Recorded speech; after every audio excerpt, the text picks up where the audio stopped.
Okay, so we're about 5 minutes. We've given everybody about 5 minutes, and we've got 23 people on. So we may have people coming on as time goes on. It's not always easy to get in right on time, and especially on a Saturday morning because it's a Saturday morning. So my name's Kay King. I'm the Executive Director of the Minnesota Thoroughbred Association, and I really appreciate everybody being here and, working through this whole first Zoom conference with us. Not a way that we've ever considered doing an ownership seminar before, but this definitely will not be the last because, as I said earlier, we have 2 more coming up and you'll all be getting invitations to that as well. I've got a couple of board members on with me. I have Cameron Mallon, who's our president and is going to be moderating this morning's seminar. Dan Flanagan is the treasurer of the MTA, and he'll be adding his 2 cents worth, as will Mary, who said Mary's iPad is Mary Melkerson. She's also a board member. And we're going to have plenty of time for, questions. Cameron's got an outline for us to go through. So there will be, some logical order to the day, but we have lots of room for questions, and we don't have a time frame. We don't have to get off for racing or because the loudspeakers are starting to, they're doing the pre-race show or something at Canterbury. So welcome. I am going to put myself on mute and I'm going to turn it over to Cameron. Okay, good morning, everyone. As Kay said, I'm Cameron Mallon. I'm the president of the Minnesota Thoroughbred Association. Let me kind of give you how I'm going to try to best to navigate and facilitate this. Trust me, I'm not going to be in lecture mode. So what I'm going to do is I'm just going to allow to when you're not talking, it probably is best. Unless you're going to be a frequent talker like me, it's probably best to have yours on mute, then we have less feedback. But what I'd like to do is I'm just going to go down through introductions. Just say just say your name. If you are involved in the business, if you're a trainer, if you're an owner, or if you say you're a prospective owner, something like that. Just real quick, we can run through those, and then I'll get started with the regular agenda.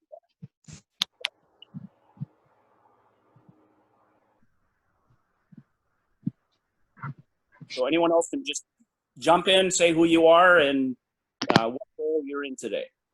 Nevada Lynchman. Go ahead. I'm Pam Davis. I'm from Kansas, and I'm an owner breeder, and I have a Minnesota bred and a Kansas bred. Jenny Peters, Virginia. I have been training for, I hate to say it, 20 years. I have my own horses, and I race them. Most of mine are homebreds, and I also sew silks to supplement my horse habit.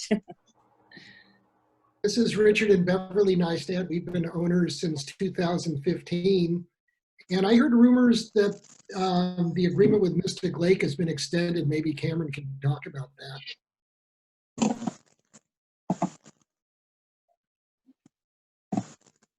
I'll introduce myself, Joe Skirdo. I'm the Executive Director of the Minnesota Racehorse Engagement Project, and our goal is to put people together with horses. So this is a great place to start, and I look forward to a lot of the questions that'll be coming our way today. Good morning, everyone. This is Jeff Piotrowski. My wife Sherry and I are new owners in a partnership at North Star Stables, and we've been in the business now just over a year. So looking forward to learning more. We're always learning, so appreciate the opportunity to be involved and maybe give a little bit of our recent perspective and what we've been going through. It's been really great, so thanks.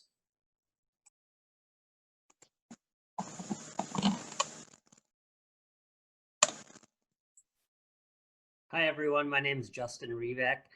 I race under the name Rocket Wrench Racing, and we have horses here at Canterbury and a couple down in Louisiana.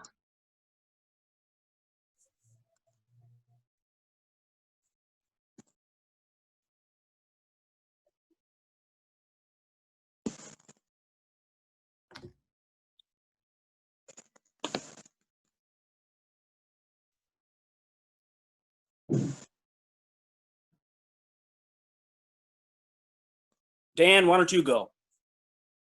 Oh, yeah. As Kay said, Dan Flanagan, I'm the treasurer of the MTA. Great to see everybody. I claimed my first horse, Minnesota bred in 2004. So I've been involved for a long time, and I've claimed horses, I've bred horses, and I currently have a Minnesota bred and a few Okie breds, and it's kind of always changing, but I'm glad everybody made it. I like kind of the format. Hopefully we can answer a lot of questions for everybody. Thanks. I'm Nevada Litfin. I've been training horses here at Canterbury and everywhere else for about 20 to 25 years. So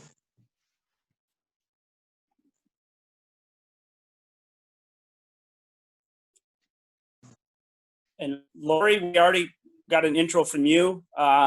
Jake, you want to go ahead? Sure. I'm Jake Pedrasky. I live in Wisconsin, and I own 3 micro shares from My Racehorse, and I'm really new to horse racing, and I'm interested to learn.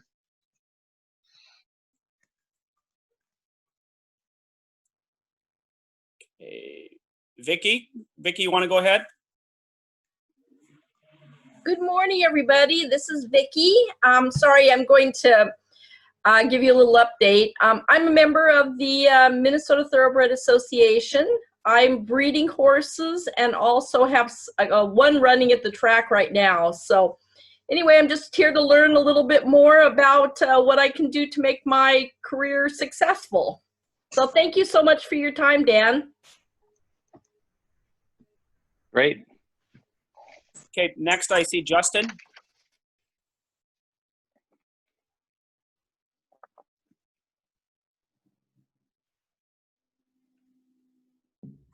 Can you hear me? Yep. I'm Justin Revak. I race under the name Rocket Wrench Racing, and we have a couple horses here at Canterbury and a couple down in Louisiana. Okay, I'm sorry I didn't write you down before, Justin. Okay, I didn't know if maybe nobody could hear me when I was talking before. So my we camera did. won't work, but at least you can hear me. No worries. Thank you. Gene?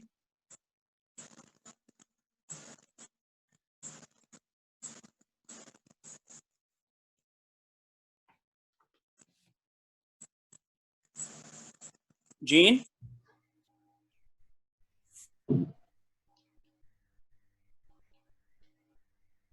Okay, I'll move ahead then. John?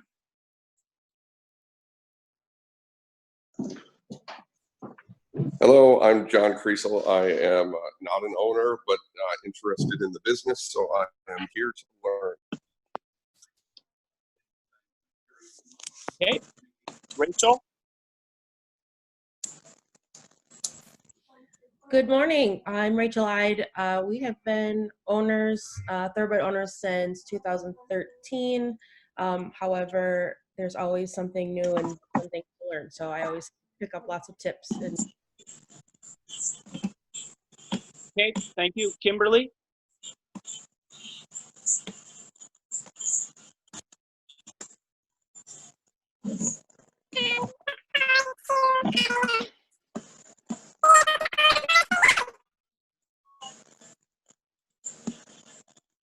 Okay, am I the only one that's hearing that in a funny voice? no, I think everybody is.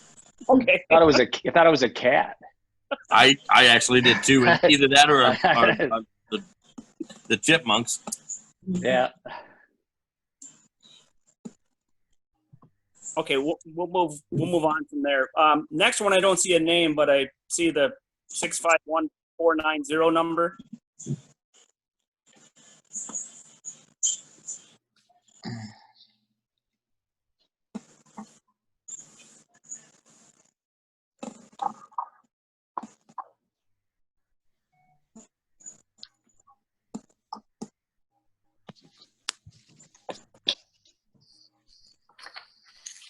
Okay, I'd say, go ahead. I'd say let's just move on and, Okay. and 612418 number. Go ahead, please. Hi, my name is Julie Wilking, and I've had horses all my life, but I'm here to learn some more about racing. Okay, thank you. Next. I think that's the 612 number, 418.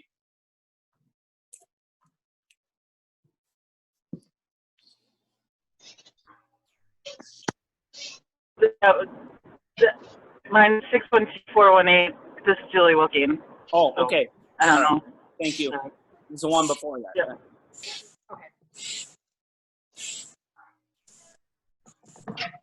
Okay, I'll just do last call for anybody that has not introduced themselves that wants to do that, and then so let's do that, and then we'll get back to the agenda.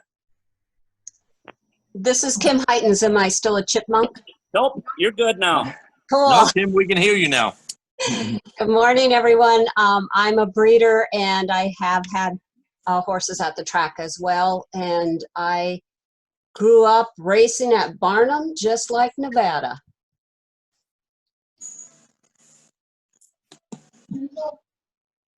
Okay, anybody else?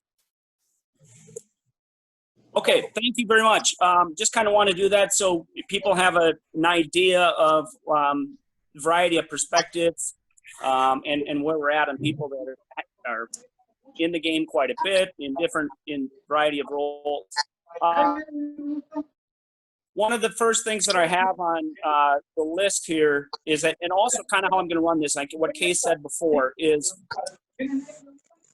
we want we're going to go over a variety of things, which I think will be helpful, but I want to facilitate. We're not just going to overwhelm you with stuff. We want to, if there's stuff that's particular when we're on a topic and you want to have a question, some of you have the ability to add that in chat. And Kay, you probably could monitor that. So if you see a question there that the person maybe doesn't want to vocalize it, but they want to do it, you can do it in chat. So then when we have a pause, we can go, and then Kay can just kind of monitor and bring those up to the surface. Sometimes, if you're waiting for something, you might forget it. So that might be a good option. First thing I have on here is why get involved. One of the things, and I've just to give you a little bit of background on myself, and I won't talk too long. I'm third generation horse. My family's been involved with it since the 70s. I love telling people this that have not heard me do this. One of our first trainers was Bernal Roan in Canada and Nebraska when he was also a high school counselor in North Dakota. So that takes us back to the 70s. So I've had a variety of places, had horses in a variety of formats, have ran in I think 9 different states. And I've been in the business off and on in a variety of roles. So just kind of when we talk about why get involved, most people love horses. You're going to find so many different stories of why people got involved. You love the game. That will, because you're going to, those of you that are interested and have not been in it, you're going to have ups and downs. I mean, you can be on top of the world one day and you can unfortunately be in the doldrums the next. So it's very important that you love the business, love the horses, and that's going to go a long way. Cameron, let me just interrupt you for a minute. Yep. If anybody's not talking, can you please put your phone on mute or your screen on mute? Then that way we won't have the background noise. And Nevada, I have you in 2 places. I have Nevada Litfin, and there's just a board, and then I have you on a G8 thin Q. So I'm the G8 thin. I think I downloaded originally with Veronica's phone. Okay. And I think that's where I'll have to see if I can get her to shut hers off. Yep, because and I think we're picking up a little bit of background noise from that one. That would make sense. I might see, okay. I just muted that phone, so that'll help. So if she gets it, fine. If not, otherwise I muted it. So if we don't have to worry about hers? Nope, don't worry about it. Perfect. Okay, so if everybody else can just mute themselves, unless you have a question, then hopefully we won't have all the little background noise. Okay, carry on. Okay, thanks, Kay. couple things. And I know a few of you that were asked to be part of this. I did send you an outline. I'm going to talk about the ownership options first, and then kind of have a discussion on what those options are, and then discuss some advantages and disadvantages. And when I do that, two people I'm specifically going to call on to contribute are Joe Skirdo and then Jeff Piotrowski, who's a recent owner that has been to one of our seminars in the past. To give them, I want those two to make sure that they speak up on that because they've been involved. And then, for example, like Richard, I know that you've been in the game now a while and been to some of our seminars. So some of our newer owners in the last 3, 4, 5 years that have been to some of the partnerships, when we talk about advantages and disadvantages and stuff, that'd be a good time for you to chime in on that as well. So that would be great. Basically, I have it narrowed down on categories 3. You have individual ownership. I have small to medium partnership, which is between 2 and 8 entities, which might be individuals, might be couples. And then I have the large group, which is, for example, the Canterbury Club. In Nevada, you could also talk about that since you've trained for those. And then national clubs. Joe Skirdo can give us some really good background on some different options and kind of how the format is on that. So just real quick overview. Obviously, individual advantage on that, and this is my view, and then I'll take it around to some of the others, is you call the shots. So you get to make the decisions. There's not stress if someone has different decisions. Disadvantage is the risk is all yours. And sometimes you might be in a situation too where you might not have some guidance. If you're a new owner, I think it can be a challenge to be an individual owner. Now, one of the keys there would be to have a very good communication with a trainer, and that's actually going to be the next category we get to. So small to medium groups is another category. Advantages there is obviously you have less risk. You have disadvantages is that you could have some differing views within that partnership. And then the last one, large group, obviously is going to be the lowest risk, especially for those that have not been in the game. Disadvantages is that you may not, the group can be so big that, and we've had people that have come out of those groups and then come into the smaller ones, and it's been good. They got their feet wet in there. The disadvantages, like I said, is that you may not, obviously your role in that group is going to be somewhat obviously minimized simply because of sheer numbers.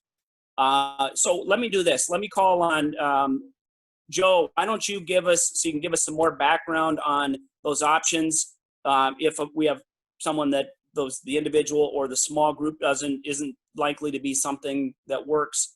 So Joe, and then Nevada, you can fill in after that since you've trained for some of the larger clubs. Thanks, Cameron. I appreciate it. Yeah, I think the 3 things that Cameron laid out as far as the large groups and then the small to medium partnerships and the individual groups is a great way to look at the potential of getting into ownership. At the Racehorse Engagement Project, we try to provide really ways to get into each of those. But if you're a first-time owner, and I think, Jake, you're the one that mentioned that you got in with myracehorse.com, and that's one of them that really markets themselves well, and it is out there on social media all the time.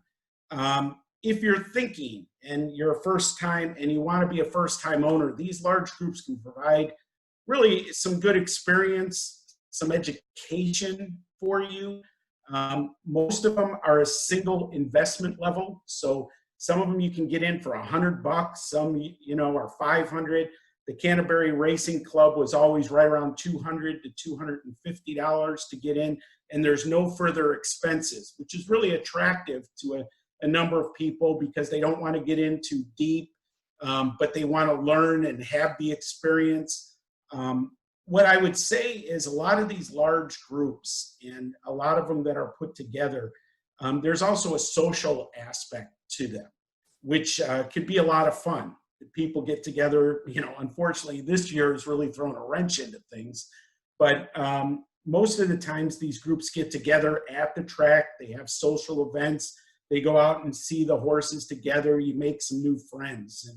And so that's really the advantage. But I would recommend those larger groups just for somebody that wants to get a taste first.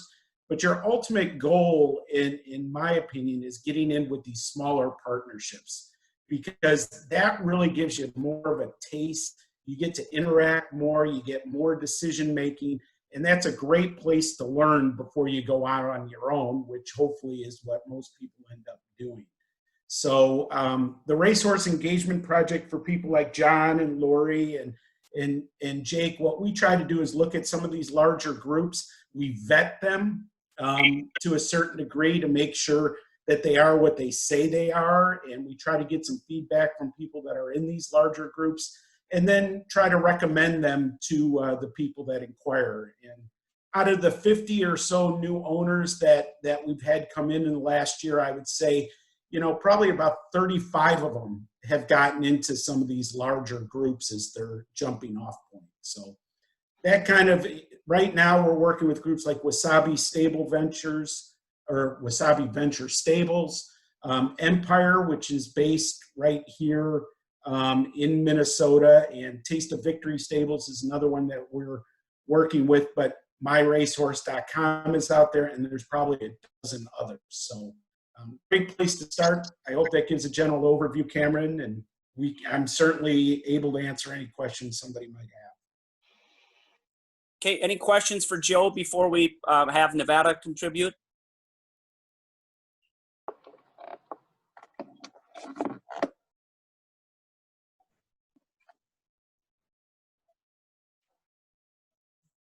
Okay, Nevada? Can everybody hear me? Yes. Yep. Perfect. Somehow I've done something to my phone that doesn't allow me to see anybody else. But as long as everybody can see and hear me, that's the important part. So I train the, oh, my wife fixed it. Look at that. Technical support at its best. So I do train for the Canterbury Club. And it's, you know, like Joe said, it's a great, you know, it's a great idea for these people that are, you know, first interested in the group. And I think over the last 5 or 6 years, I want to think I've had probably 5 or 6 new owners either break off into smaller groups or, you know, invest individually that all started with the Canterbury Club. So it was just a great opportunity for them to experience it at a very fractional price and get an input on their own of what they liked and what they didn't like. And then they went further from there and decided to have horses on their own, whether it being smaller partnerships or some of them that did go into the individual themselves. Okay. Any questions for Nevada? Okay, thank you. So what I'm going to do now, since that was kind of an overview of the large group, I'm going to have Jeff go ahead and talk so he can give his experience, because he's been involved with the medium-sized partnership. And then when Jeff's done, if there are no questions to Jeff, Richard, I'll let you chime in on that as well, okay? And if someone else after Richard that has been in a partnership that also wants to relay anything that we have not brought up as an advantage or disadvantage, please get our attention. So Jeff, go ahead. Thanks, Cameron. Good morning again, everybody. I just want to give you a little context with my experience. Unlike a lot of you folks and a lot of people we've met through the ownership groups in the MTA and Canterbury, my wife Sherry and I have not been involved in breeding and ownership for a long time, decades, or in some cases, generally multiple generations. So my first experience, in fact, my first trip to the track was when Canterbury opened, had its inaugural opening day. Went on to be bitten by the bug in a serious way from a handicapping and wagering standpoint. And that's really was my experience in horse racing. Just loved it. Became very passionate from a handicapping standpoint. Sherry had horses, riding horses when she was younger. And then after we met, I kind of got her more into the handicapping side of things, and it just cultivated a shared interest. And honestly, as we get closer to retirement, we had a lot of discussion about what we could do together, that we could share, mutual interests that we could both grow with and learn. And I'll give her credit. She came to me and she hit a bucket list item, which was to own a thoroughbred racehorse. And after I picked myself up off the floor, we started talking about what does that really look like. Cheaper than owning a lake home, maybe. I'll defer to you folks. Lori, you can tell us. But the bottom line is we decided together that that's what we wanted to do. We wanted to own a racehorse. Didn't really know what that looked like. We actually, in all honesty, started thinking nationally. West Coast thoroughbreds, Little Red Feather, some of those big outfits that I was familiar with because I followed a lot of national racing. And then we decided together that it didn't make a whole lot of sense because we wouldn't be able to share our experience with our kids and our grandkids and our friends. And so we decided to do further research and look at the local Minnesota industry. I was fortunate through my brother, who Cameron taught my nieces in high school. I reached out to Cameron, we met virtually, and last year, timing was perfect because the following Saturday, I think 3 days later after Cameron and I started talking, MTA was putting on the first owners session. So I went to that, met Cameron face to face, had great discussions, learned a lot right out of that first session. A lot of these same folks were there, really willing to answer questions that I had. And I got to say, we fell into the perfect storm because we are fortunate timing wise. We went on to have further conversations with Cameron. He helped me, had great questions for us in terms of what did we want out of racing? What did we want out of ownership? And long story short, those discussions went on and we got to meet other partners, Cameron's at North Star Stable. Again, fortune shined upon us because we fell into a perfect situation. We got more than we bargained for because we never really intended to be breeders, but we became breeders, owners, and racers in one fell swoop. And I think Sherry will attest that we have had a riot in just over a year of being involved. The one thing I will say is probably the best thing we did is, and again, through Cameron, is get involved with the MTA. Such an incredible resource. Not only does it give you a channel to meet the wonderful people that are involved in the sport, but the resources, the new website is incredible. And that was a really good source of information for us when we were trying to, the initial steps of learning what's involved in the game. So that's really an important thing. I think the other thing too is we went in with realistic expectations, and those expectations were fine-tuned a little bit as we talked to everybody, including Cameron and all the people in the MTA and people at the track. And bottom line is those expectations have been exceeded. We've had so much fun. You got to take the bad with the good and the down with the up, but that thrill, we were told that thrill of being in the winner's circle is second to none, and we can attest to that. We've been fortunate, but the bottom line is I think it's important you get in with the right people, because if you don't have the right chemistry and you're not in the right scale, looking at these different scales of ownership, if you're not in the right scale, it's not going to be as enjoyable. And we are fortunate, again, to get involved in the small to medium partnership level, and we're happy there. So bottom line, really, really having a good time, still learning every day. And again, don't be afraid to network and meet everybody. The one thing we found, Sherry and I both are amazed that everyone we meet and talk to at Canterbury and in this industry are passionate ambassadors for the sport. And I think that's a testament to the kind of people that get involved in thoroughbred racing. And again, happy to be involved. We're lucky to be involved with North Star and Cameron, and again, always learning, moving forward. And I'm always trying to get new people at work and family to get involved in the sport. And we're fortunate now we have the ability to do partnerships, unlike 30 years ago when it was much more limited to individual participants. We're having a great time. Thanks, Jeff. Richard, you want to chime in on any of that? Sure. So we've done pretty much the whole gamut. We've even had a micro share with myracehorse.com. We were 3 years in the Canterbury Racing Club, which was really, really helpful, especially getting some idea of the finances that are involved, the financial spreadsheet that comes out every month, so we knew.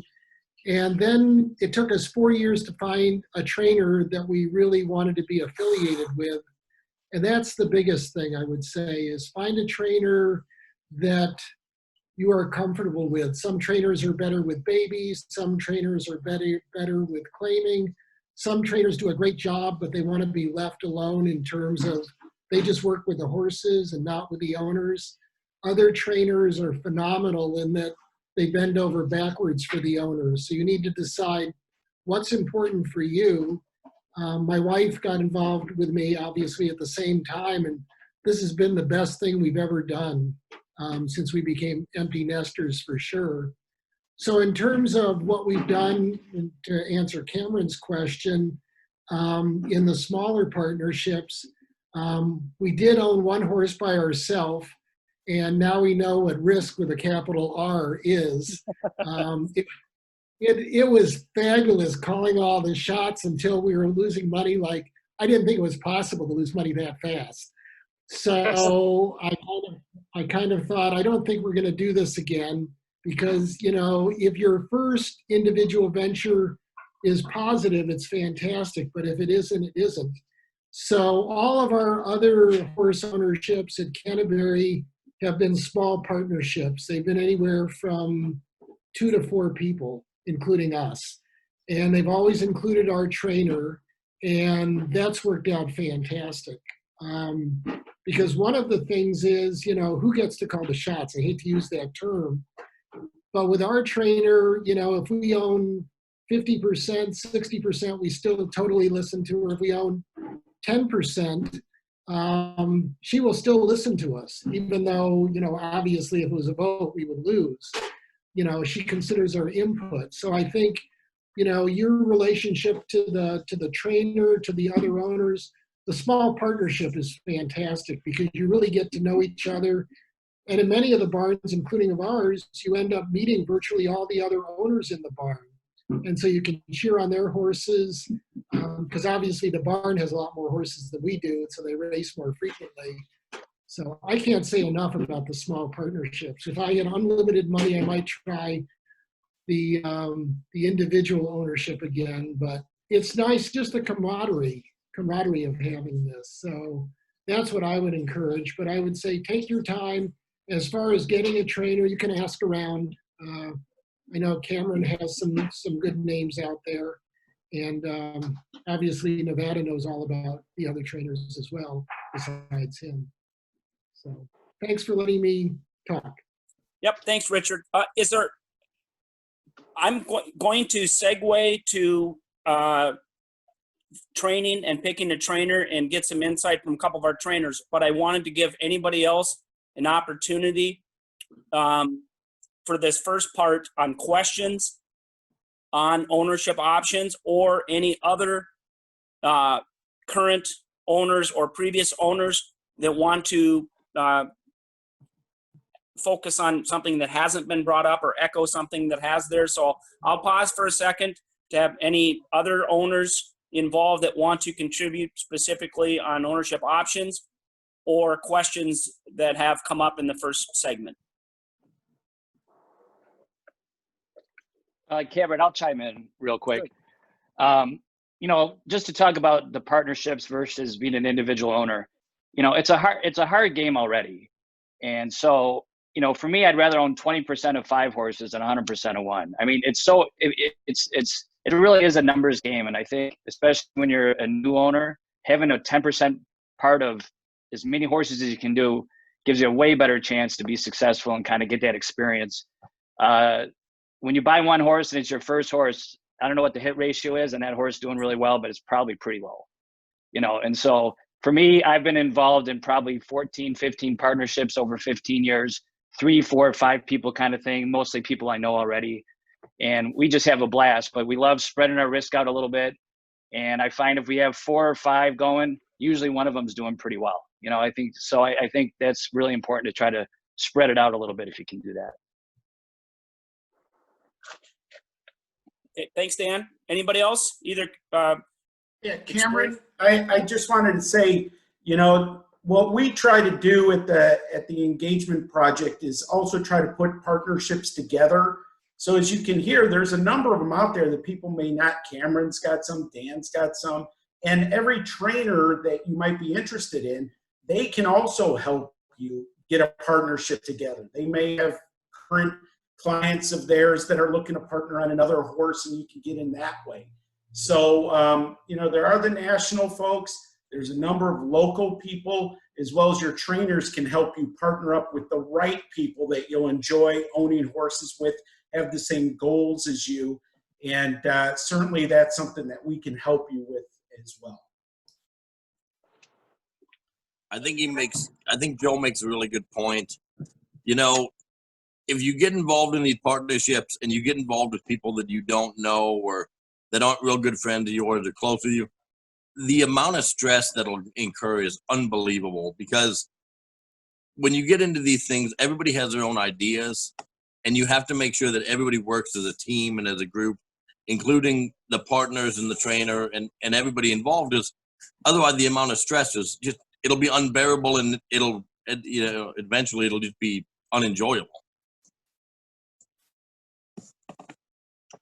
And if anybody comes up with a question, you know, as somebody else is talking and you want to send it to me in chat, I can relay that to the group for you, just an FYI.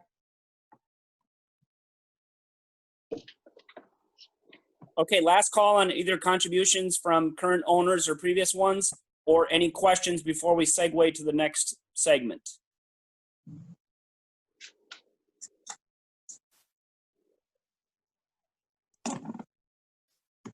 Okay, and actually, Richard, you did a pretty good segue for us. I'm going to focus on picking a trainer. I have 3 items in that. I'm going to talk about what to look for, the importance of communication, and then the last part. So I'm going to talk real briefly about the first 2, and then we're going to get a trainer's perspective on that. I'll have Jenny Peters. We'll talk first on that, and then obviously Nevada, you can chime in on that as well.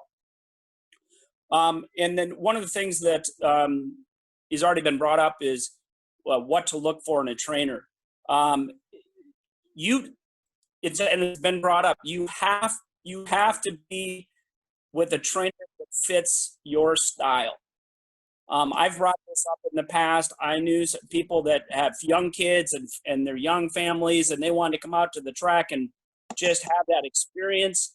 Well, there are certain trainers that they're great with that. Nevada's great with that. Valerie Lund is great with that. There are other people that's the whole experience, their enjoyment. They're very outgoing and hands-on and love kids. But sometimes there are some trainers, that's not how they roll. I mean, you'll get a call when your horse is in. They don't like people. I mean, they're just, some of the people in the horse business, they prefer to be around horses, not people. So if you're going to have a big group that's going to come out and do picnics, you better have a trainer that is in alignment with that. Otherwise, it's not going to go over real well. So that's one thing to think about. The second part on that is importance of communication. You know, whether it's an individual, but as much as anything else, since most of the owners are partnerships groups. So that I would argue, unless Joe, you correct me if I'm wrong, I would say that 2/3 of the ownership groups at Canterbury are small partnerships. They're in that 2 to 8 range partners. And most of them have an owner or / managing partner that does most of the communication with the trainer. Because let's say you have 4 couples together. That trainer typically isn't going to want to have 4 people calling them on a regular basis. That's there's usually a contact person, and then it's the responsibility of the managing partner to communicate with their other owners to get as much feedback when they can, and obviously keep that direct communication line. But there's going to be times where there's things made on the last where timing is very important, and you got to have a managing partner that can communicate and someone that you can trust. So that's very important. And like what Nevada said, that you have to have people on the same page on those partnerships. Otherwise, it's going to be stressful and it's not going to end well. The last thing I'm going to say, and then I'll segue to our trainers, and then anybody else can contribute after that, is trainers, what I always ask the trainers, and since I've been involved with this a while, is I try to look at it through their lens, is what is important for owners to understand. Okay, so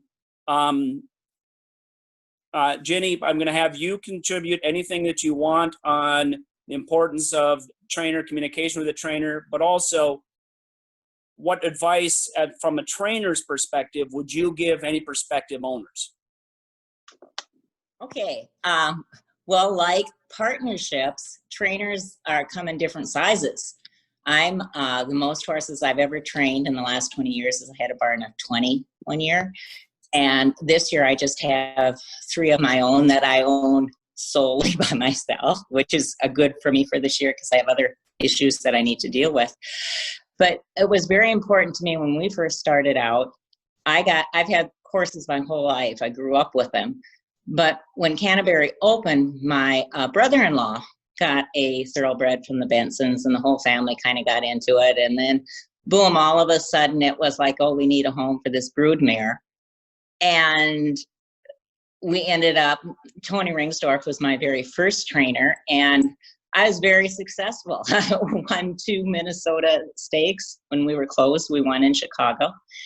And like everyone says, the highs are very high, the lows are very low. So I started breeding, and lo and behold, all of a sudden it was like, hey, I can't afford this, owning all these horses. So my husband and my sister gave me the ultimatum, get your trainer's license, which I did.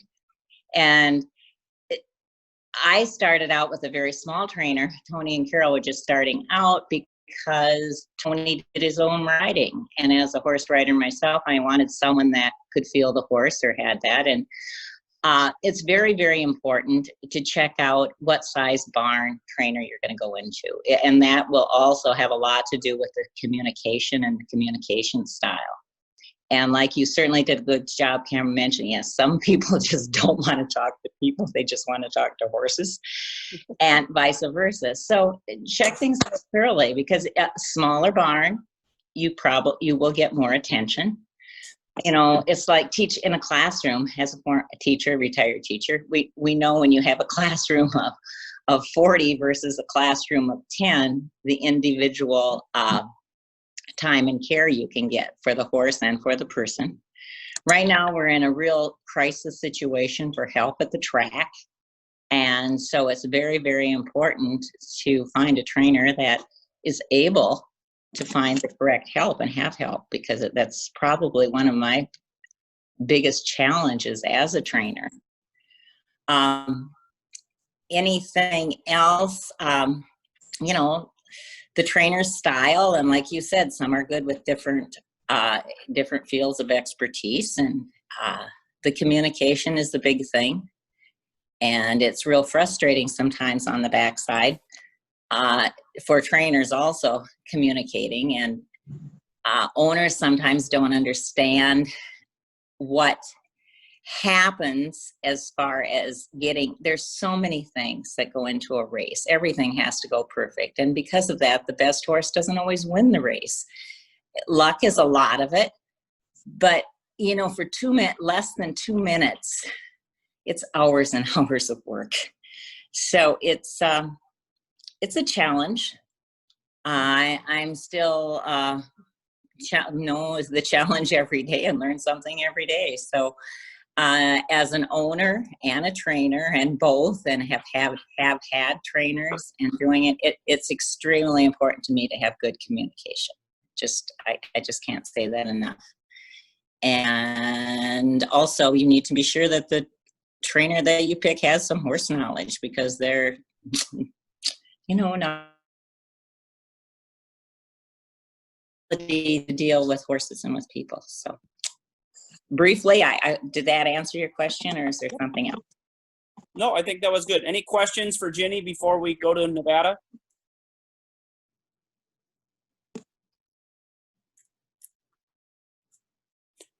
Okay, thank you. So Nevada, just kind of, same thing. Talk about what you think is important, the role of the owner with the trainer, and some of the stuff you've already talked about, but feel free to just give us some more info. Well, really, Jeannie did just a wonderful job on explaining it, better than I could have, actually. I think one of the things is that, owners out there, they need to understand that we do, like Jeannie said, we work a lot of hours, and we put, 2 or 3 weeks into each one of these horses for just a couple of minutes, and things, potentially go wrong. The other thing is, as well as I try to communicate, I don't do the best job all the time. We have a barn full of horses. We just have a lot of things going on. At some point, just remember that, we'll always try to get back with you, and just try to remember to, find yourself a trainer that does try to communicate as best as they can. We have a lot of things going on at one time, and calling us at, 8 o'clock in the morning in the middle of training sometimes isn't the easiest way for us to answer. But then again, calling us at 10 o'clock at night because you're awake watching Johnny Carson might not be the best way to do it either. Because I can call you when I wake up, but it might not be the exact answer you want either. So, the communication's best, though. It is, you have to find a trainer that you're happy with, and that, because everybody does things their own way. There's not a single trainer at Canterbury that does things the same way. We all do it differently, and for the most part, we all think our way is right. Some people don't, some people do, and that's why you have as many clients in the business that you do, and they find the trainer that niches best with them, and that's how they go about it. And I think that's the best advice I can give you. Just find somebody that you can communicate the best with, that you have a good working relationship with, and go from there. And Nevada's reference to Johnny Carson shows that it's been a long time since he's been up that late at night. Well, actually, I did that just for you, Kay. I figured you'd get the reference best. Yeah. Well, yeah, exactly. Exactly. Hey, one thing that was just brought up there that I kind of want to echo. Those that, most of you obviously here don't know me. I'm very meticulous, and I'm very passionate about different things that I'm involved with. And if I'm awake, I'm thinking, whether it's my teaching, whether it's my coaching, or whether it's horses.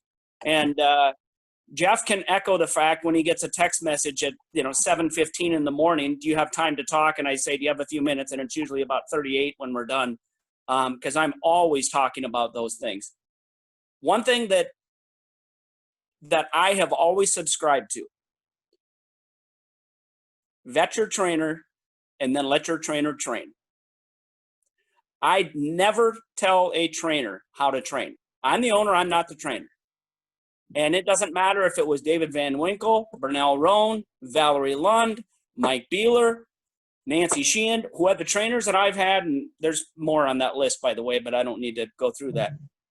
But it is respectful to them, and it will help you with communication, that you understand that they are a trained professional and they're a trainer, and you might have frustrations or whatever, but let them train. Don't don't tell them how to train. If that's the case, then I would recommend you find another trainer or look at yourself and realize that, okay, I'm telling somebody else who's in some situation who's been doing something for 20, 25 years. If someone would tell me and criticize, not ask questions, but criticize me on something that I have more experience with, you can see how that 8.0 chance here in Zuba.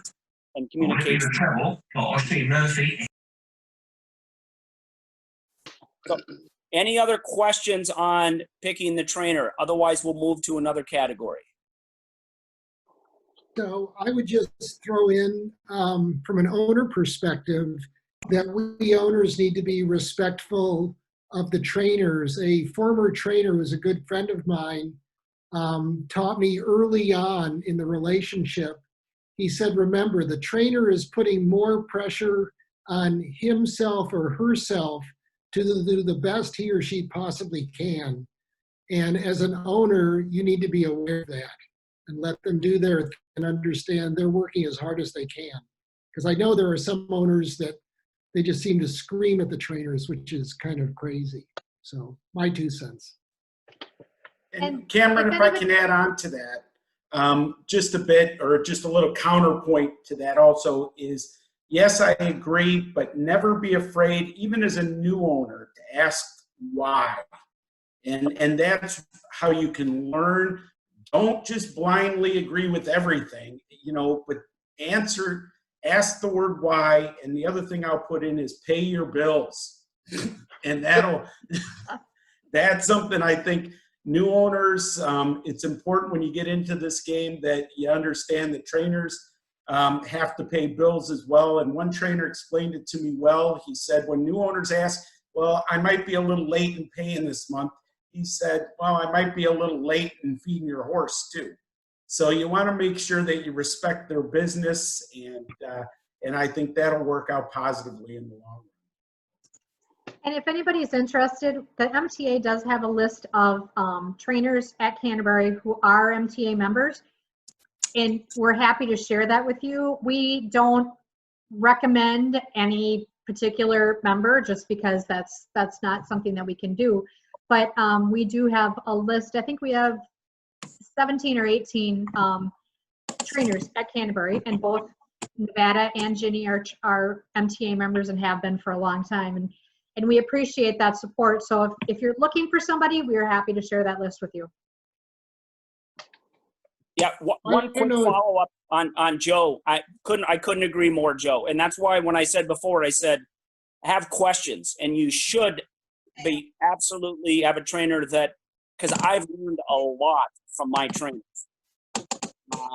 And yes, very valuable. Yes, so I mean, you can learn, and then if a trainer, if you ask a question, it's an important question, and they can't answer it, then they look inside a little bit too, because they should be able to have an answer. So Beverly and I have always had just one trainer, but I know we have friends who use multiple trainers at the same track. And I don't know if any of you would like to give the pros and cons or why people do that. Well, Richard, I can answer that. I've got 2 horses right now at Canterbury, and I've got them with 2 different trainers. And the thought process there a little bit is sometimes there's trainers that are stronger with certain types of horses, whether they be younger horses or claimers. And so trying to fit the horse with the trainer is an important aspect. Once you get past fitting yourself, the owner, with a trainer, then you can start looking at some of those things as well.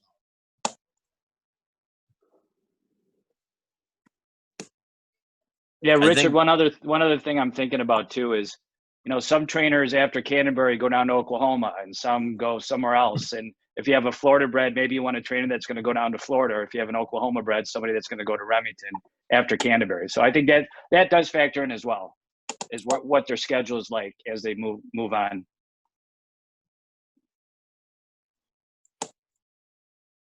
Okay, any questions from anyone else before we move on to the next category?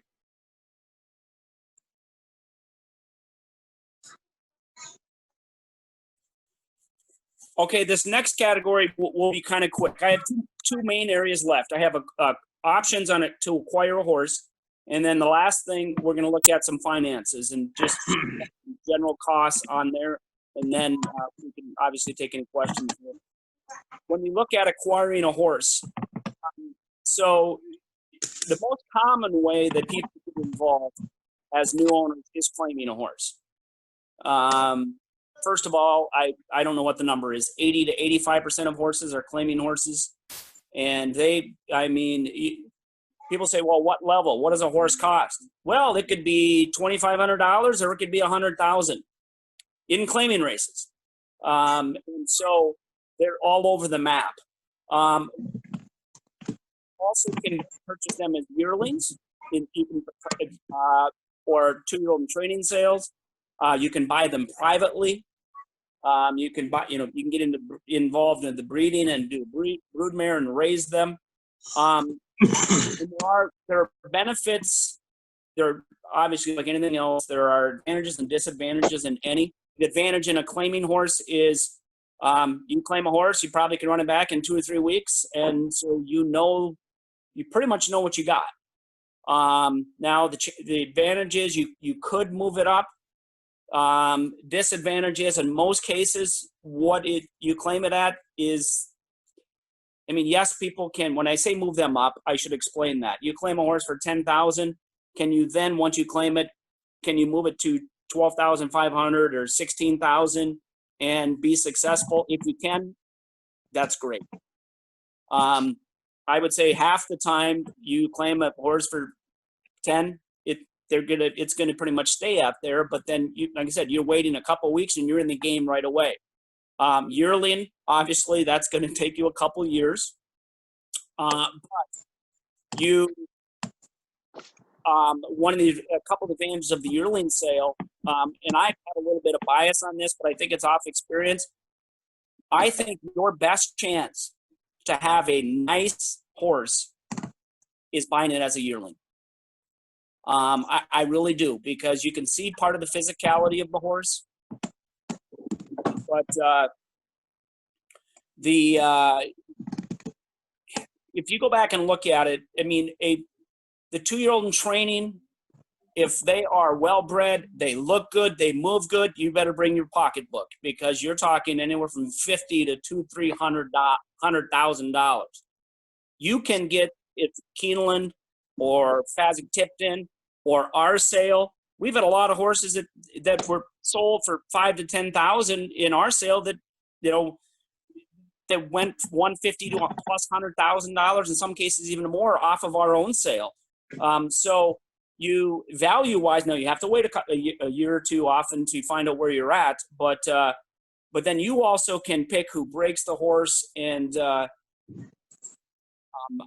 most people I know that have been involved in the business for a long period of time, they would echo that the yearling sale is one of the safest, best value rides.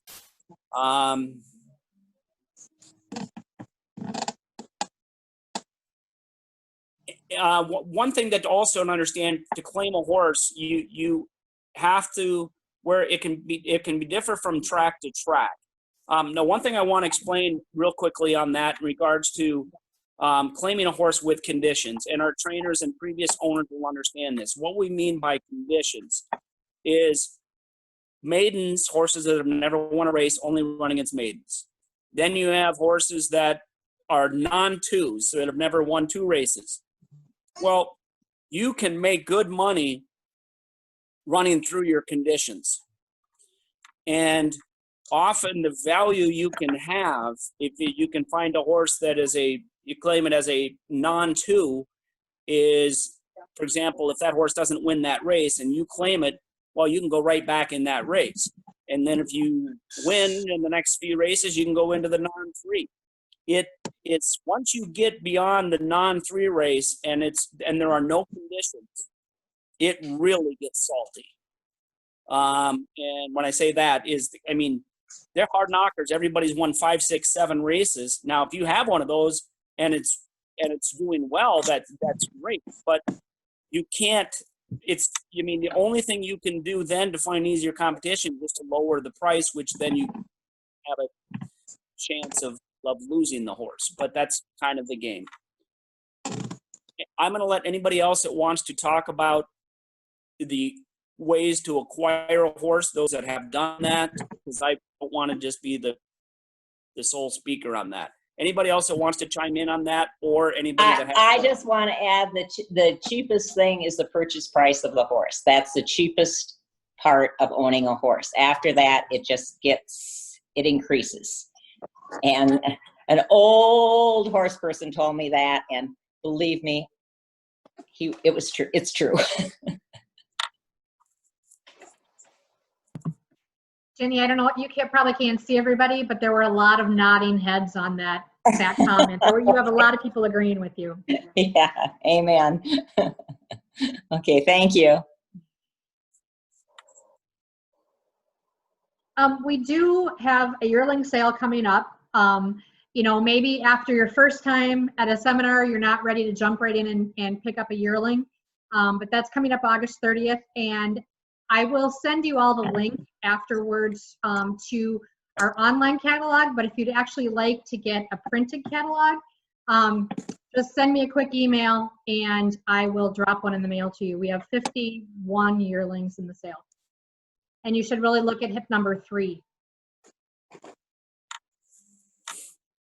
Was that a shameless plug? Absolutely, totally shameless, completely shameless, yes. Bravo. Any other questions on or that anybody wants to chime in on acquiring a horse?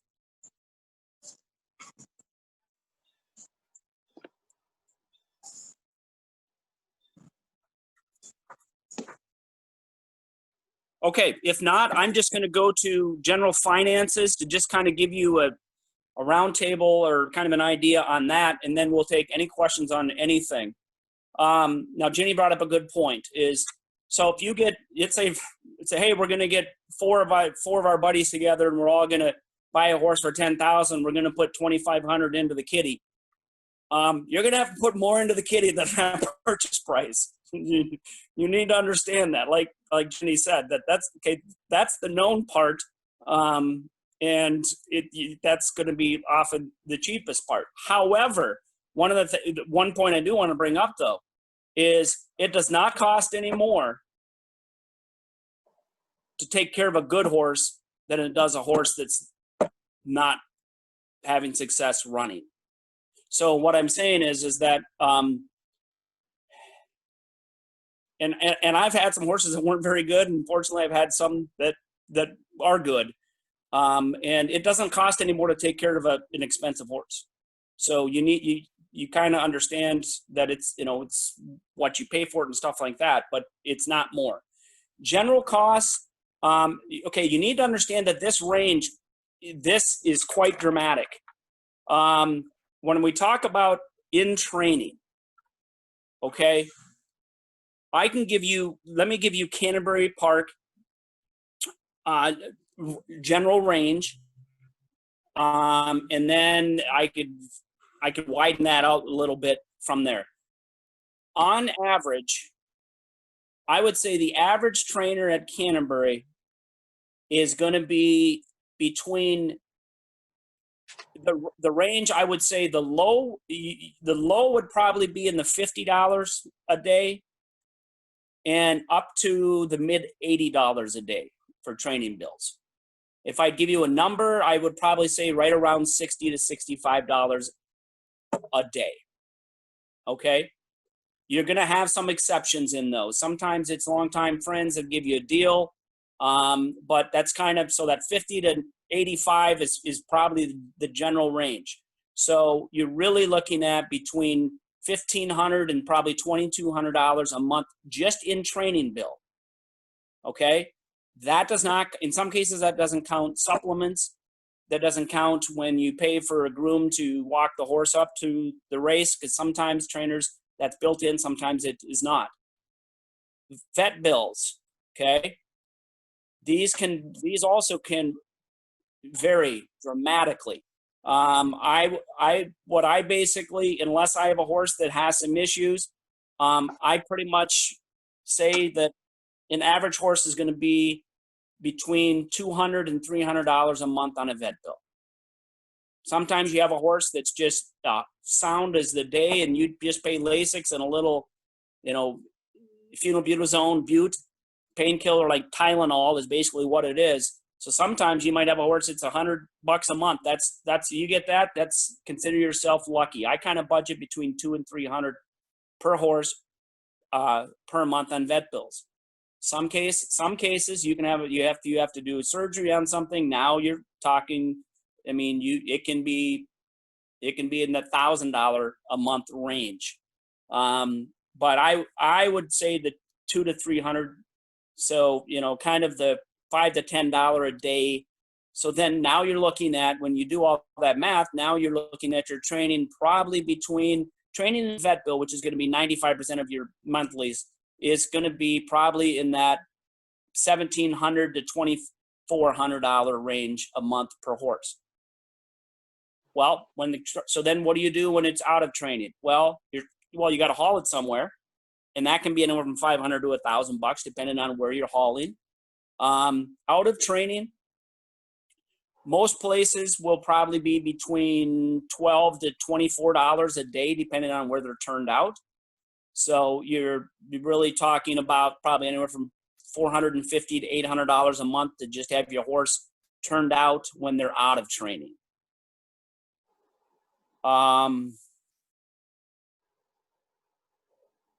Any other trainers or owners that want to contribute on that, on the general finances, or address anything specifically that I brought up money wise?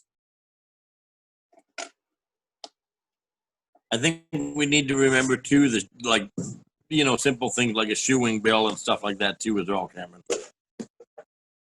Yeah, and Nevada, tell them how much that is each time a horse gets shoed. Well, it depends on where you go. I mean, when I'm in Kentucky all fall, it's a minimum of $200 a horse. Here at Canterbury, it's anywhere from, some of them are $120 to $175. But the cheapest one you find in Kentucky generally is about $200. Wow. Yeah. And that's isn't that normally done once a month? About once a month. Sometimes you can stretch it to every 45 days. Right. Depending on the composure of the horse's hoof and, stuff like that. I hated that my horse wears better shoes than I do. Better shoes and more often. But they better be faster than you as well. We've had our horses race at Arlington and Turf Paradise and Santa Anita and Canterbury and Colonial Downs. And the day rate varies just tremendously from one location to another. So, Cameron did a nice discussion of the range at Canterbury, but you need to be aware if your horse is going to race elsewhere, it could be a lot. Good point, Richard. And to tell you the truth, and Virginia and Nevada could echo this as well. Part of that is set on the purses. I mean, if you want to run at Fauner Park in Nebraska, you could actually find a good trainer down there for $40 to $50 a day, but your purses are half of what Canterbury's are, and in some cases a third of what Canterbury's are. So if you want to go run Santa Anita or Del Mar or Saratoga, get your checkbook, because the lowest that you will pay for a trainer is probably $95, and it can go up to about $160 a day. Some of the other costs. Some of the other costs that inquire when you get into them places like Oaklawn and like an Oaklawn Park versus a Canterbury Park, the only thing that they grow in the state of Arkansas is rocks. So literally everything has to be shipped in.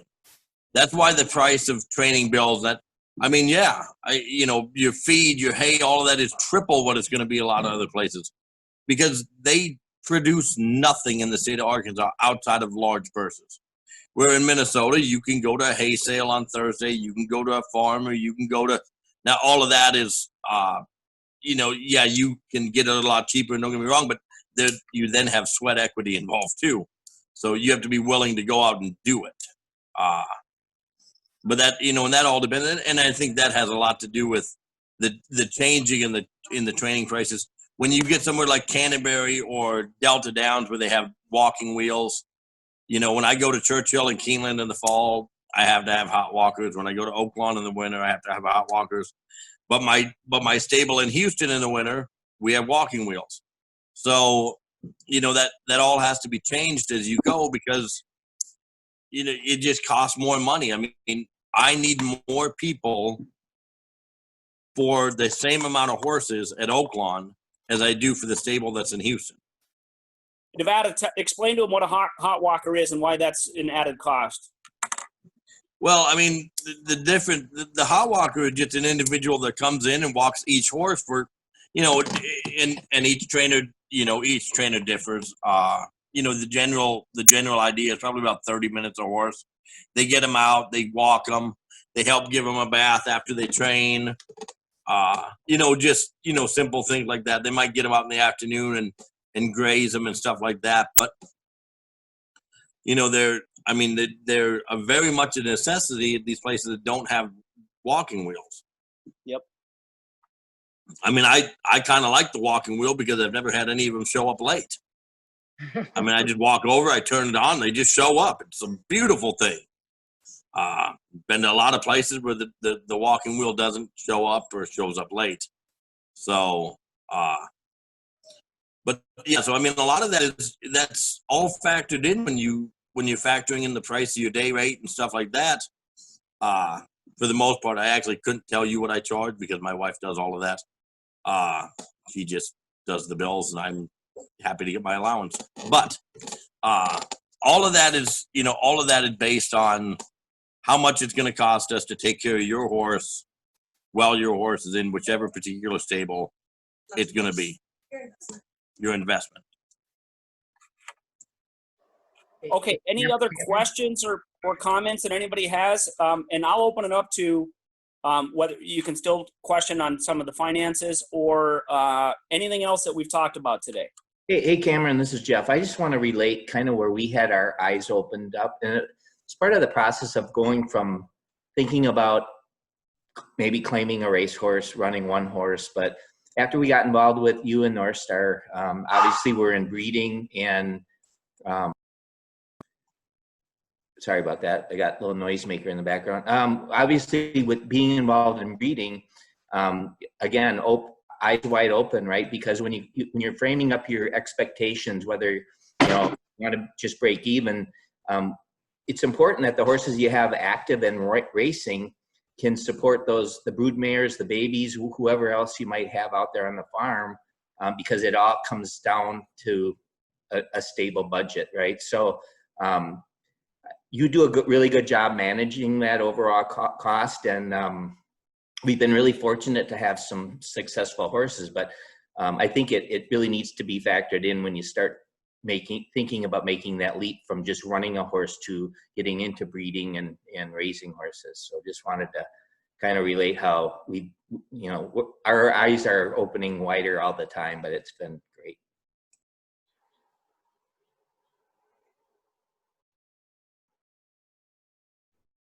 Thank you. Anybody else have any other questions for us?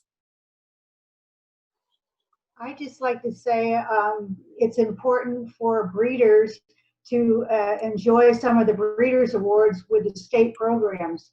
And I'm from Kansas, and we are not going to ever have racing. But Iowa and Minnesota and Illinois and some of the other states, it allows a breeder, maybe you sold your yearling for less than what you actually had into it. But the Breeders' Awards over the years, if your horse is successful, will put you in the black. Yeah, thank you. And let me just briefly explain how the Breeders' Award works. So in Minnesota, a horse, there's a big pool of money for the Breeders' Fund.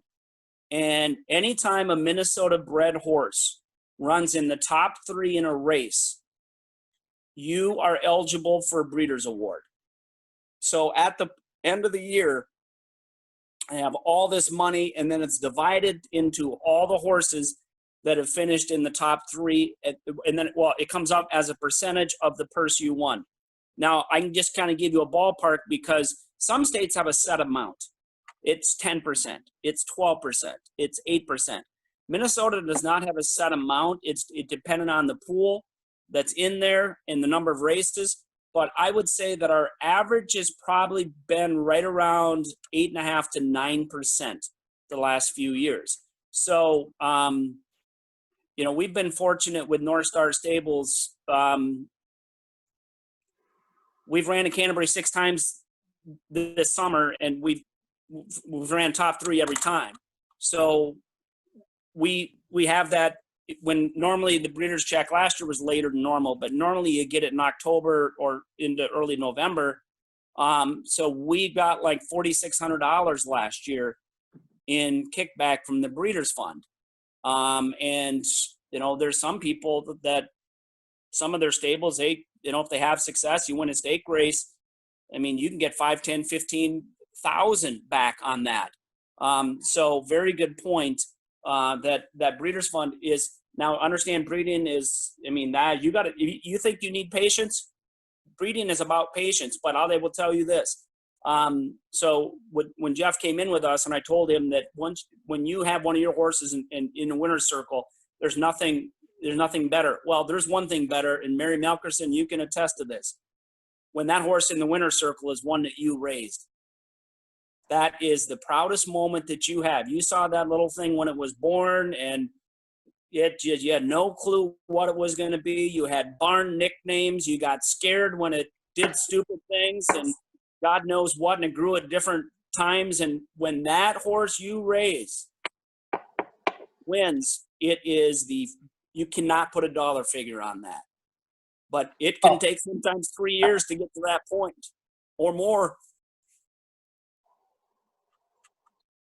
No, it really is a magical moment. There's a lot of care and dedication and planning. And, you know, it's difficult because it's probably the most expensive way to get involved with horse racing, but boy, it's hard to beat it as far as the pleasures from it. And just as a breeder, that's our business plan, is that we breed to sell. I've been getting a series of texts this morning because a 4-year-old that we bred and sold at the MTA yearling sale 3 years ago has now been retired and just made his way from Canterbury down to our farm this morning. So I'm getting the pictures of him, you know, being back home where, you know, he started out, and getting reacquainted with his mom, who is not all that happy to see him, but his little brother looks like he's pretty happy. So, you know, I think that's something that we'll talk about more next week in ways to acquire. And then there has to be a game plan for what happens when that horse is done racing, and how do we move into another career for them. I think right now this horse will be past tournament for a while, and just kind of give him some downtime, but it'll be fun to see where he goes. And I know that Joe is going to be able to speak more about that. And we were going to have Nancy Turner on with us this morning, who's with Racehorse Reimagined, but she wasn't able to join us. So that's just another thing that you think about as a breeder. You think about, you know, creating that baby and then watching it run and, you know, enjoying all of that. But then it's also, I feel it's your responsibility to do your best to make sure that their retirement after racing is a good one.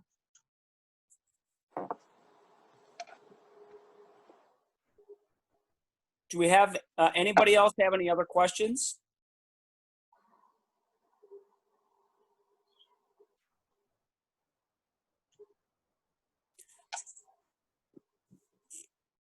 If you find that you have questions, you know, that you think about later, feel free to email me, and I will go to people to get you answers. Like I said, we have all of your email addresses, so you will be getting another Zoom invite for the seminar that's scheduled for August 15th at 10:30, as well as the confirmation and pedigree clinic that is scheduled for August 22nd. So in the meantime, if you have suggestions about how we can make this work better, because this is our first one and it was just really a shot in the dark. You've all got my email address and I'll be sending you stuff. So feel free to just shoot back a quick email and let me know what your thoughts are. That'd really be appreciated. Yeah, feedback. I mean, what you would like that we did, how we can do it differently. Like you said, questions that come up, because we're passionate about this, and we want to have input from a variety of people. The more you know, and we already know you care, otherwise you wouldn't be here. And we want to be a vehicle that helps you get more knowledge. So when you're ready to get to that point, and Kay said, reach out to her on email, call me.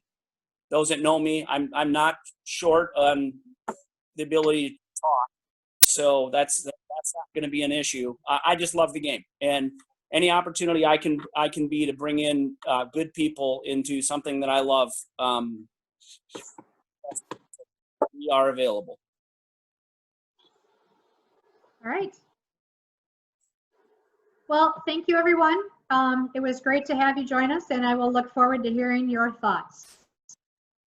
Enjoy the rest of your Saturday, everybody. Thank you. Thank you very much. Thank you. You're welcome. Thank you.